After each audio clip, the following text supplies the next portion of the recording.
Kabanata 56, Pagpapala sa mga bata.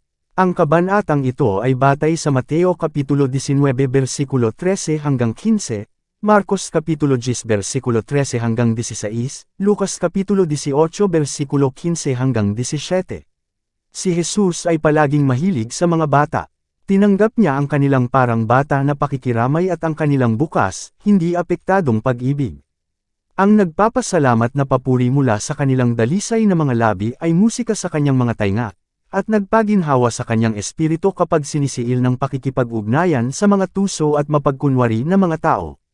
Saan man pumunta ang tagapagligtas, ang kagandahang loob ng kanyang mukha, at ang kanyang banayad, mabait na paraan ay nakakuha ng pagmamahal at pagtitiwala ng mga bata.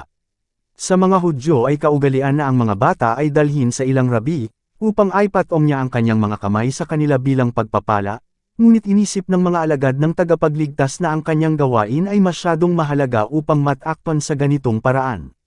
Nang ang mga ina ay lumapit sa kanya kasama ang kanilang maliliit na bata, ang mga disipulo ay tumingin sa kanila ng may hindi pagsang-ayon. Inisip nila na napakabata pa ng mga batang ito para makinabang sa pagdalaw kay Jesus, at naisip nila na hindi siya malulugod sa kanilang presensya. Ngunit ito ay ang mga alagad kung kanino siya ay hindi nasisiyahan.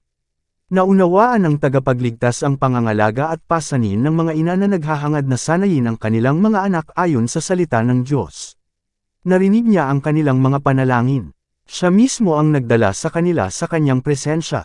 Isang ina kasama ang kanyang anak ang umalis sa kanyang tahanan upang hanapin si Jesus. Sa daan ay sinabi niya sa isang kapitbahay ang kanyang gawain, at nais ng kapitbahay na pagpalain ni Jesus ang kanyang mga anak. Kaya nagsama-sama ang ilang ina, kasama ang kanilang mga anak. Ang ilan sa mga bata ay lumampas sa mga taon ng kamusmusan hanggang sa pagkabata at kabataan.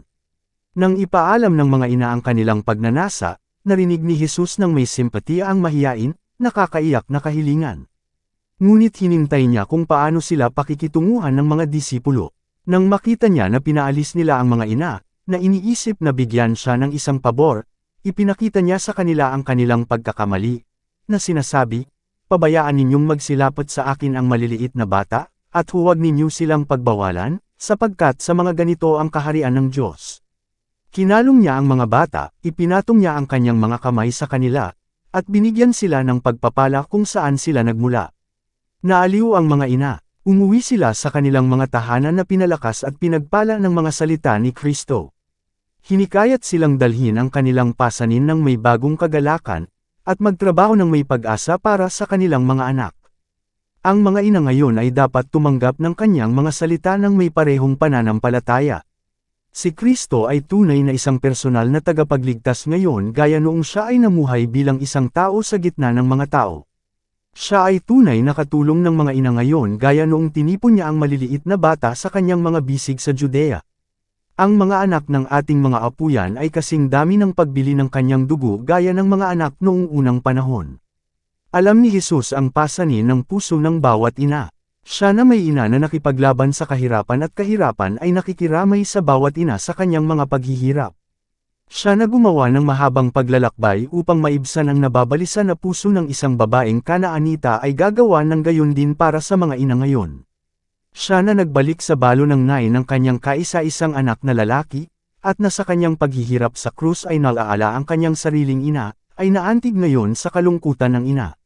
Sa bawat kalungkutan at bawat pangangailangan siya ay magbibigay ng aliw at tulong.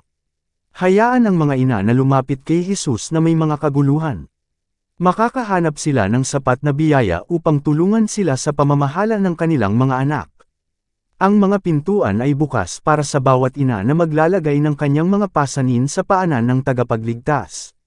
Siya na nagsabi, "Pabayaan ang maliliit na bata na lumapit sa akin, at huwag mo silang pagbawalan," ay inaanyayahan pa rin ang mga ina na akayin ang kanilang maliliit na bata upang pagpalain niya. Maging ang sanggol sa mga bisig ng kanyang ina ay maaaring tumira sa ilalim ng anino ng makapangyarihan sa pamamagitan ng pananampalataya ng nagdarasal na ina. Si Juan Bautista ay napuspos ng banal na espiritu mula sa kanyang kapanganakan. Kung tayo ay mamumuhay sa pakikipag-isa sa Diyos, maaari din nating asahan na huhubog ng banal na espiritu ang ating maliliit na anak, kahit na mula pa sa kanilang pinakamaagang sandali. Sa mga bata na nakipag-ugnayan sa kanya, nakita ni Jesus ang mga lalaki at babae na dapat maging tagapagmana ng kanyang biyaya at mga sakop ng kanyang kaharian, at ang ilan sa kanila ay magiging mga martir para sa kanyang kapakanan. Alam niya na ang mga batang ito ay makikinig sa kanya at tatanggapin siya bilang kanilang manunubos ng higit na mas handa kaysa sa mga matatandang tao, na marami sa kanila ay makamundong matalino at matigas ang puso. Sa kanyang pagtuturo ay bumaba siya sa kanilang antas. Siya, ang kamahalan ng langit, ay hindi hinamak na sagutin ang kanilang mga tanong, at pinasimple ang kanyang mahahalagang aral upang matugunan ang kanilang pagkaunawang bata. Itinanam niya sa kanilang isipan ang mga binhi ng katotohanan, na sa paglipas ng mga taon ay sisibol, at magbubunga tungo sa buhay na walang hanggan. Totoo pa rin na ang mga bata ang mas madaling kapitan sa mga turo ng Ebanghelyo, ang kanilang mga puso ay bukas sa mga banal na impluensya, at malakas na panatilihin ang mga aral na natanggap. Ang maliliit na bata ay maaaring mga Kristiyano, na may karanasan ayon sa kanilang mga taon. Kailangan silang turuan sa espiritual na mga bagay, at dapat bigyan sila ng mga magulang ng lahat ng kalamangan, upang sila ay magkaroon ng mga karakter ayon sa pagkakatulad ng katangian ni Kristo. Dapat tingnan ng mga ama at ina ang kanilang mga anak bilang nakababatang miyembro ng pamilya ng Panginoon, na nakatuon sa kanila na mag-aral para sa langit. Ang mga aral na natutuhan natin mismo mula kay Kristo ay dapat nating ibigay sa ating mga anak, dahil matatanggap sila ng mga kabataang isipan, unti-unting binubuksan sa kanila ang kagandahan ng mga prinsipyo ng langit. Kaya ang Kristiyanong tahanan ay nagiging isang paaralan, kung saan ang mga magulang ay nagsisilbing mga tagapagturo, habang si Kristo mismo ang punong tagapagturo. Sa paggawa para sa pagbabagong loob ng ating mga anak, hindi natin dapat hanapin ang marahas na damdamin bilang mahalagang katibayan ng paghatol sa kasalanan. Hindi rin kailangang malaman ang eksaktong oras kung kailan sila napagbagong loob. Dapat nating turuan silang dalhin ang kanilang mga kasalanan kay Jesus, humihingi ng kapatawaran sa Kanya, at maniwala na siya ay nagpapatawad at tinatanggap sila tulad ng kanyang pagtanggap sa mga anak noong siya ay personal na narito sa lupa. Habang tinuturuan ng ina ang kanyang mga anak na sundin siya dahil mahal nila siya, itinuturo niya sa kanila ang mga unang aral sa buhay Kristiyano. Ang pagmamahal ng ina ay kumakatawan sa anak ng pag-ibig ni Kristo, at ang maliliit na bata na nagtitiwala at sumusunod sa kanilang ina ay natututong magtiwala at sumunod sa tagapagligtas. Si Jesus ang huwaran para sa mga bata, at siya rin ang halimbawa ng Ama. Siya ay nagsalita bilang isang may awtoridad, at ang kanyang salita ay may kapangyarihan, gayunpaman sa lahat ng kanyang pakikipagtalik sa mga bastos at mararahas na mga tao ay hindi siya gumamit ng kahit isang di mabait o hindi magandang pananalita. Ang biyaya ni Kristo sa puso ay magbibigay ng isang ipinanganak na langit na dignidad at pakiramdam ng pagiging angkop. Palambutin nito ang anumang malupit, at pasusupol ang lahat ng magaspang at hindi mabait. Aakayin nito ang mga ama at ina na tretuhin ang kanilang mga anak bilang matatalinong nilalang, tulad ng gusto nilang tretuhin sila. Mga magulang, sa pagsasanay ng inyong mga anak, pag-aralan ang mga aral na ibinigay ng Diyos sa kalikasan. Kung magsasanay ka ng pink, o rose, o lily, paano mo ito gagawin? Tanungin ang hardinero sa pamamagitan ng kung anong proseso ang ginagawa niya sa bawat sanga at dahon upang umunlad ng napakaganda, at umunlad sa mahusay na simetriya at kagandahan. Sasabihin niya sa iyo na ito ay walang bastos na hawakan, walang marahas na pagsisikap, sapagkat ito ay masisira lamang ang mislan na mga tangkay. Ito ay sa pamamagitan ng maliit na pansin, madalas na paulit-ulit. Binasa niya ang lupa, at pinrotektahan ang lumalagong mga halaman mula sa mabangis na pagsabog at mula sa nakakapasong araw, at pinayabong sila ng Diyos at namumulaklak sa kagandahan. Sa pakikitungo sa iyong mga anak, sundin ang pamamaraan ng hardinero.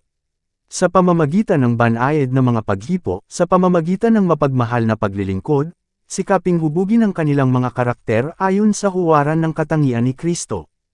Hikayatin ang pagpapahayag ng pagmamahal sa Diyos at sa isa't isa. Ang dahilan kung bakit napakaraming matitigas na lalaki at babae sa mundo ay ang tunay na pagmamahal ay itinuring na kahinaan, at nasaroon ng loob at pinigilan. Ang mas mabuting kalikasan ng mga taong ito ay napigilan sa pagkabata, at maliban kung ang liwanag ng banal na pag-ibig ay matuno ang kanilang malamig na pagkamakasarili, ang kanilang kaligayahan ay masisira magpakailanman.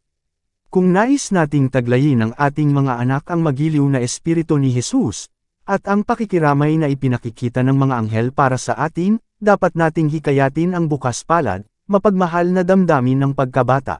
Turuan ang mga bata na makita si Kristo sa kalikasan. Dalhin sila sa labas, sa ilalim ng marangal na mga puno, sa hardin, at sa lahat ng kahangahangang gawan ng paglikha ay turuan silang makita ang isang pagpapahayag ng kanyang pag-ibig. Ituro sa kanila na siya ang gumawa ng mga batas na namamahala sa lahat ng bagay na may buhay, na siya ay gumawa ng mga batas para sa atin, at ang mga batas na ito ay para sa ating kaligayahan at kagalakan. Huwag mo silang pagodin sa mahahabang panalangin at nakakapagod na mga pangaral, ngunit sa pamamagitan ng mga bagay na aralin sa kalikasan ay nagtuturo sa kanila ng pagsunod sa batas ng Diyos. Kapag nakuha mo ang kanilang pagtitiwala sa iyo bilang mga tagasunod ni Kristo, magiging madaling ituro sa kanila ang dakilang pag-ibig kung saan niya tayo minahal. Habang sinusubukan mong gawing malinaw ang mga katotohanan ng kaligtasan, at ituro ang mga bata kay Kristo bilang isang personal na tagapagligtas, ang mga anghel ay nasa tabi mo.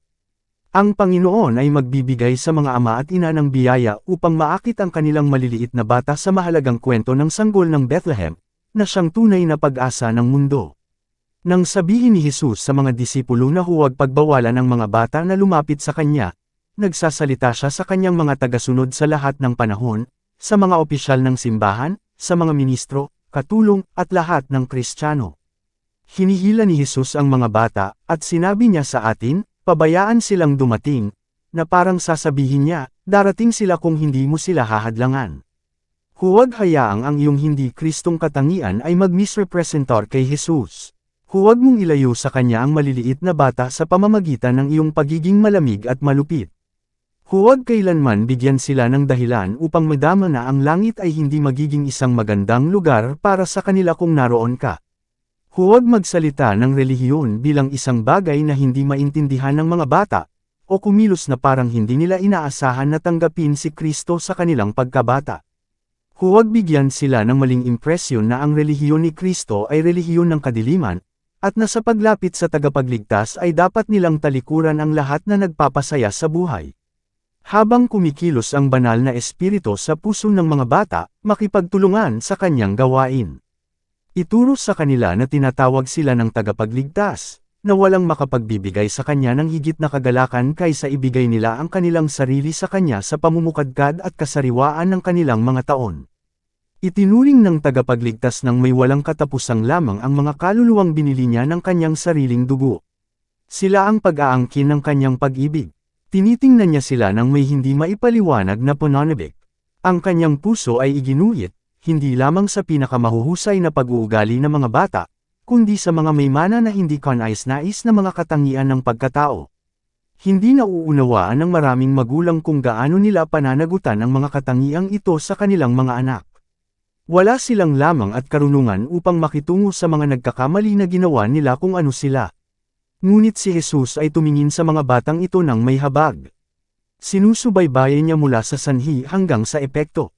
Ang manggagawang Kristiyano ay maaaring maging ahente ni Kristo sa pag-akit sa mga batang ito sa tagapagligtas.